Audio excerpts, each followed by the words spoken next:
বৈষম্য বিরোধীদের সঙ্গে সরকারের দূরত্ব, পরামর্শ ছাত্র প্রতিনিধি বাড়ানোর।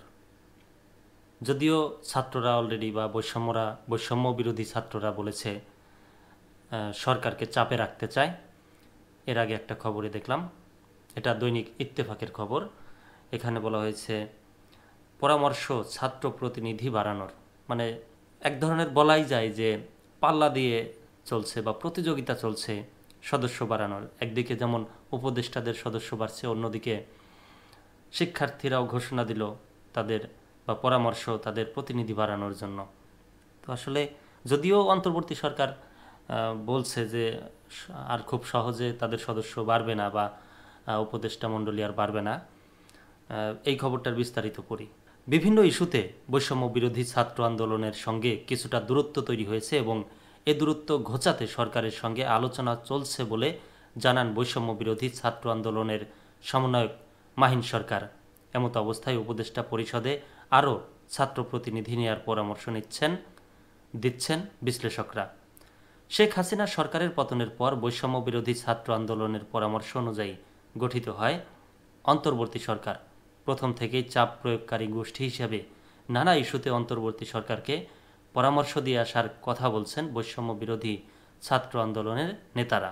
তবে অন্তর্বর্তী সরকারের ৩ মাস না যেতেই কয়েকটি ইস্যুতে অসন্তোষ দেখা যায় বৈষম্য বিরোধী ছাত্র আন্দোলনের নেতারা। মাহিন সরকার বলেন, কিছু কিছু জায়গায় আছে যেখানে বিরোধিতা করা যায় এবং আমরা সেটা করছি।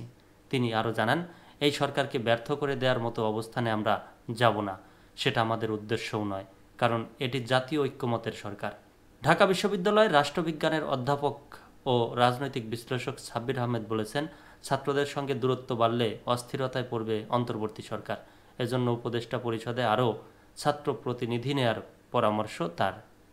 এটা একজন বিশ্লেষকের, তিনি বলেছেন যে দূরত্ব বাড়ছে এবং তাদের শিক্ষার্থীদের প্রতিনিধি নেয়ার পরামর্শ, এক ধরনের বাড়ানো বা প্রতিনিধি বা তাদের দল বড় করার একটা প্রবণতা, এই ধরনের পরামর্শ দিয়েছেন আর কি।